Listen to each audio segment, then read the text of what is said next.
নমস্কার আপনাদের সবাইকে। আপনারা দেখছেন স্টার প্রোডাকশন। আমাকে দেখছেন আগের মতো, আগের রূপে নয়, অন্যরকম ভাবে, অন্যরকম রূপে। বহু বছর আগের থেকে আজকের জায়গায় দাঁড়িয়ে আবারও আমাকে দেখছেন আমি পায়েল, আপনাদের সাথে স্টার প্রোডাকশনের সাথে।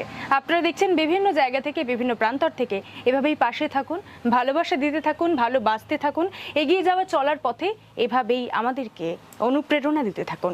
নমস্কার। রানী মুখার্জি কেন মেয়ে করে? মুনমুন সেনের মেয়েরা মেকআপ করে কেন? মেকআপ কেন করতে হয় জানো? কেন করা হয় মেকআপ? মেকআপ করা হয় লাইট পরার পর আপনার মুখের আকৃতি চেঞ্জ হয়ে যায়। আপনি যদি লিপস্টিক না দেন তাহলে আপনার মুখটা ওইটা দেখা যাবে না, ওই অংশটা ফাঁকা থাকবে, জেনে ভূত মনে হবে আপনাকে। এরও একটা ব্যাখ্যা আছে তো, পড়তে হবে তো, জানতে হবে তো। যেমনি অভিনেতা তেমনি পরিচালকরা। আমি বলা বাবা একটা স্যুট প্যান্ট তোর লাগবে তো এখানে। আমার ছুঁত নেই। ছুঁত কোথায়? টাই পরেছে, আপনি ছিলেন সেদিন, দেখালাম, টাই পরেছে আর প্যান্ট পরেছে, পায়ে চটি, স্যুটেড বুটেড। দ্যাট ননসেন্স পার্সন জানে আমেরিকা একটা মেয়ের বিয়ের ইয়ে হয় কিসে বলেন তো? টাই বাঁধার জন্য। নটটা কী করে বাঁধে? একটা কোট পরাতে যাবেন, এরম এরম করবে, আরে হাতটা বাড়িয়ে দিতে হবে, কোটটা সেট করে ঢুকে যাবে, জানে? পরে না তো 11খানা এই ভেতরে আছে, দেখুন 11খানা। আমিও খুব সাজতে জানি, আমি ধুতি পরি, দেখলে চমকে যাবেন, সব আছে সব ধুতি। এই কদিন পড়েছিলাম পুজোতে। ধুতি ধরতে জানবেন, আমি ফেলে দিয়ে হাঁটবো, ফেলে দিয়ে তলায়। তো কাকে নিয়ে কাজ করবেন? অভিনয় জিনিসটা তো সহজ জিনিস নয় দাদা। গ্রাম বাংলার যাত্রা বলুন আর যাই বলুন, আমি মেঠো জিনিস বলুন, আমার প্রেজেন্টেশনটা অসংখ্য লোক দেখবে, কেউ তো আছেন বিচার করার জন্য। মানে উঠে আসছে না সেই অ্যাঙ্গেলে, সেই ধরনের মানুষ উঠে আসছে না, নেই তো, তার চিন্তা নেই, ভাবনা নেই। শুধু নাটক নয়, দেশ, রাজনীতি, অঙ্ক, শাস্ত্র, চিত্ত, কলা, মঞ্চ সম্বন্ধে ওয়াকিবল হতে হবে, তবে অভিনেতা কিংবা পরিচালক হতে পারবে। আবহ সঙ্গীতের কথা বলছিলেন, তো আনন্দ শঙ্করের কথা এলো, অ্যারাবিয়ান নাইটসের কথা এলো। তো সেই জায়গায় দাঁড়িয়ে আমরা যাত্রার ক্ষেত্রে প্রায়শই যেটা লক্ষ্য করে থাকি যে কন্টিনিউয়াস, একদম কনসার্ট থেকে শুরু করে যাত্রার এন্ড অবধি একদম কন্টিনিউয়াস মিউজিক, কিছু না কিছু পিস বাজতে থাকে। তো আবহ সঙ্গীত আগামী দিনে যারা করতে চলেছেন, এবং আবহ সঙ্গীত জিনিসটা কি, আবহ সঙ্গীত কি করা উচিত, কোন জায়গায় নজর দেওয়া উচিত, একেবারে শাস্ত্রীয় সঙ্গীতের সাথে ওয়েস্টার্ন ফর্ম, ফোক ফর্ম, সবটাকে কীভাবে ব্লেন্ড করা উচিত সেই সম্পর্কে শুনুন, আমি একটা কথা বলছি। একটা দৃশ্য, যে দৃশ্যে যদি একটা সেতারের উপরে শিবরঞ্জনী রাগ বাজানো যায়, তাহলে দৃশ্যটার ডেভেলপমেন্ট হবে। কিন্তু সেই ডেভেলপমেন্টটা আনতে গেলে যেমন অভিনেতারও কাজ আছে, তেমনি মিউজিশিয়ানেরও কাজ আছে। আপনি ধরুন যে সরোদ বাজায়, তার তো ঘাট নেই, তো সরোদের মতো জায়গা। আমি নটি বিনোদিনী করলে চেষ্টা করি যে রামকৃষ্ণ যখন মারা যাচ্ছে, আমি ডাইরেক্ট সরোদ বাজিয়েছিলাম আমার পাড়াতে, এন্টায়ার মিউজিকটা স্টপ করে দিয়েছিলাম, চলবে না কোনো মিউজিক। দর্শকবৃন্দ লক্ষ্য করে দেখুন, যাত্রাতে উনি সরোদের কাজ করেছেন, ভাবা যায়? কোনোদিন শুনেছেন? এই জায়গায় কিন্তু সূর্যকিরণ সবার থেকে আলাদা। অত্যন্ত দায়িত্ব নিয়ে বলছি। কে মারা যাচ্ছে? মারা যাচ্ছে রামকৃষ্ণ। রামকৃষ্ণ। আমি বিষ্ণুপ্রিয়া করি যখন, এই তল্লাটে প্রথম আমি বিষ্ণুপ্রিয়া করি নিমাই তীর্থ ঘাটে, নিমাই সন্ন্যাসের যে ঘাট, সেই ঘাটে আজ থেকে 21 বছর আগে। আমারটা নিয়ে সবাই চুরি করে খায় এই তল্লাটে। যে ক্লাব প্রথম করেছিল তারা আজও করে, আর তারা অন্য অন্য পরিচালকের নাম দেয়। আমার বই ছাড়া তারা করতে পারে না। আমি তো এখন নতুন নতুন জিনিস করি। আমি যেটা করে এসেছিলাম ওটা তো ফেলে দিয়েছি। আমি তো ওর পরে পরে আরও, তুই আমার সঙ্গে শিশু, তো আমার ভাবনার সঙ্গে তো পেরে উঠবি না। একই প্রোডাকশান দুদিন হোক, আমি দেবো, আমি দেবো একই। এবার ধরুন আজকে ধরুন একটা সিন আছে যেখানে শুধু দেখলাম, আমি বলছি হয়তো পাখোয়াজ পাবো না, কিন্তু পাখোয়াজ প্যাডেতেও বাজানো যায়, প্যাডেতে সেতার বাজানো যায় হয়তো। তো এই জায়গাটা কেন আসবো না আমি? প্যাড শুধু ডাকডুম বাজবে এটা নয়, প্যাডের ইউটিলাইজেশন অনেক বেশি। পরিচালকরা জানে না, তারা ভাবায় না, তারা বলে না। দেখবেন এখন না, পরিচালকদের দোষ, পরিচালকের, মিউজিশিয়ানের দোষ নয়। নোটেশন তৈরি করতে হয় দাদা, নোটেশন, সিন ওয়াইজ নোটেশন। 1 নম্বর পাতায় এই নম্বর দিচ্ছে। শুনুন, আপনি সেদিন ছিলেন তো? সেদিন কি ছিল? নোটেশন ফেলে দেওয়া ছিল, এত নম্বর পাতায় এই সিনে এই মেয়েটার এই গান।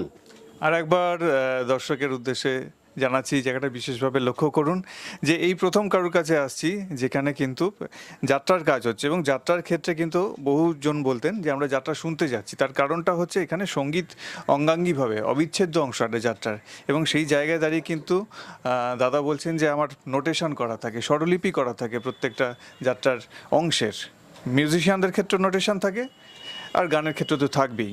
মিউজিশিয়ানরা যে পিসগুলো বাজাচ্ছেন প্রত্যেকটা নোটেশন করা আছে। আমি আমার পাড়াতে, এই পাড়াতে আমার বদ্যবাড়ি গভর্নমেন্ট আবাসনে মিলন তীর্থের প্রোডাকশান পলাশডাঙ্গার বউ, প্রসাদ ভট্টাচার্যের লেখা, বইটার নাম নীরভাঙা ঝড়, কিন্তু পলাশডাঙ্গার বউ একটা নাম। এই বইটা যখন করি তখন আমার এক নায়িকা এখানে মৌসুমি, কি নামটা ভুলে যাচ্ছে, মৌসুমি চৌধুরী না চ্যাটার্জি কি, যাই হোক, ও এসেছিলো দল থেকে, সেই সময় প্রথম এসেছিলো। তো আমি যেদিন আমার সঙ্গে একটা টোকন রিহার্সালে এসেছিলো, তখন আমি বললাম যে ম্যাডাম একটা দিন আর একটা দিন দিলে আপনি আমার কম্পোজিশনটা বুঝতে পারবেন। আর গান ছিল সব রবীন্দ্র নজরুলের উপরে, বুঝলেন তো। উনি বললাম আপনাকে আমি বুঝিয়ে দেবো হ্যান ত্যান ফুল রিহার্সালের দিন। তো ফুল রিহার্সালের দিন এমন বুঝিয়েছিল, নির্মাল্য ভাদুড়ি মারা গেছেন, আমাদের এই উল্টো দিকে বাড়ি, তার বাড়িতে রিহার্সাল হয়েছিল।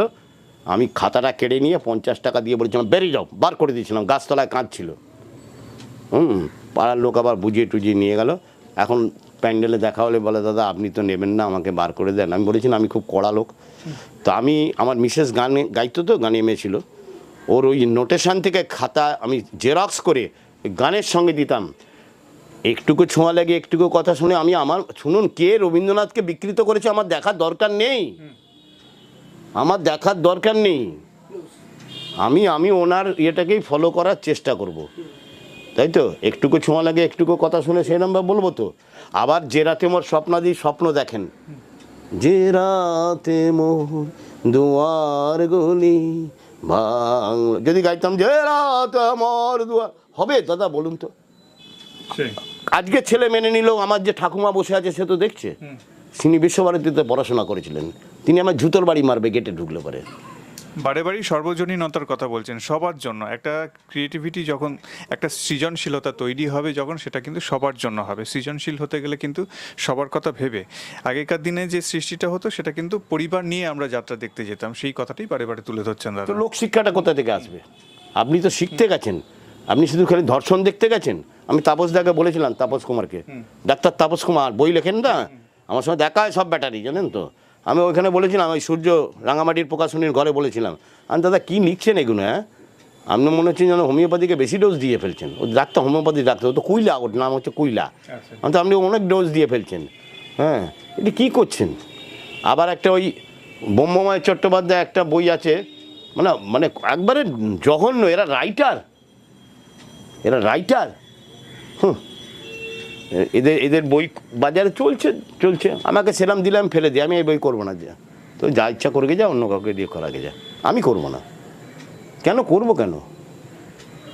আপনি আজে বাজে লিখবেন, আমার পাশে আমার বোনটা দেখবে, কি আমার বৌমা বসে দেখবে, কি কেউ দেখবে, বলে কী রে ডাইরেক্টরের কোনো রুচি নেই, চিন্তা ভাবনা নেই এই জিনিসগুলো। হ্যাঁ, এটা একটা বই, এটা গল্প, একটা চরিত্র, চলবে না দাদা, করবো না, কাজ করবো না দাদা, আমার দরকার নেই। আমি পরিচালনা করতে চাইও না, আমি আর করতে চাই না।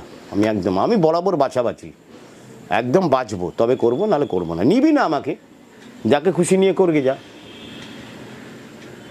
ওই জন্যই 24 বছর, 25 বছর, 30 বছর একই ক্লাবে আছি দাদা। বই দেখলেন, আমার ডকুমেন্টস আছে, দেখলেন, লুকোচুরি নেই, কোন সাল কবে থেকে কাজের সঙ্গে কাজ করি।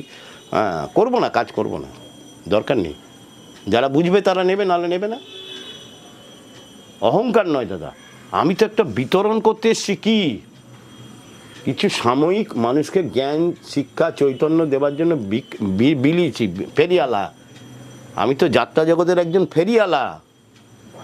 যদি ব্যবসাদার হই আলাদা ব্যাপার, যে ওটা করে খাবো, তাই জন্য তাহলে তো দলে যেতাম, ট্যাঙ্কি বইতাম, একদিন পুলিশ সেজে ঢুকে যেতাম, অপরা বাড়িতে অভিনয় করেছি। হ্যাঁ, বাড়ির বউ ছেলে মেয়ে খেতে পায় না, অপরা পাড়ে, পাড়ায় গিয়ে বললাম অপরা পাড়ে, 19 নম্বর, 12 নম্বর, 14 নম্বর ট্যাঙ্কের পেছনে বাসে পড়ে আছে। রাত্রিরে বাসটা ছুটছে, পেট্রোল পাম্পে জল দিয়ে হাঁকছে, কেন হাঁকবার সময় নেই তো, আর চিড়ে মেখে খেয়ে শুয়ে আছে, বাংলা মদ খেয়ে নিয়ে। যাবো না দাদা, স্টাইলে কাজ করবো, সোজা কথা, যাবো না। বাবলি আমাকে চেনে সবাই, জানেন তো, বাবলি হচ্ছে চেনে, জানে সব। একেবারেই পরিচালক হিসেবে যে কথাটা বলছিলেন দাদা, যে প্রত্যেকটা সেকশন ধরে ধরে আলাদা করে নজর করতে হবে। সেটা সঙ্গীত হতে পারে, সেটা মাইকের ডিস্ট্রিবিউশন হতে পারে। মেকাম্যানকে গিয়ে দেখবো। আমি একটা মেকাম্যানকে বললাম এর দাড়িটা সেদিন দেখেছেন ওই পাগলার দাড়িটা দেখেছেন তো? ওটা আমি নিজে করেছি, নিজে দাঁড়িয়ে করেছি। আমি ওটা শিখেছি, একজনের কাছে ঘুরতাম, তার ট্যাঙ্ক মানে বাস্কটা বইতাম আমি জুনিয়র বয়সে, যে ক্রেপ কী করে গোটাতে হয়, কী করে করতে হয়, এটা শিখেছি তার কাছ থেকে, জানেন তো? কী করে কুচিয়ে মাল দাড়িটা লাগিয়ে দিতে হয়, ইনস্পট দাঁড়াবে, পরের সিনে খুলবে, তাহলে কী করবো, চায়ের গুঁড়ো মেরে দেবো আটা দিয়ে, মোটা চালান চায়ের গুঁড়ো মেরে দেবো, আপনি তো দাড়ি দেখতে পাবেন।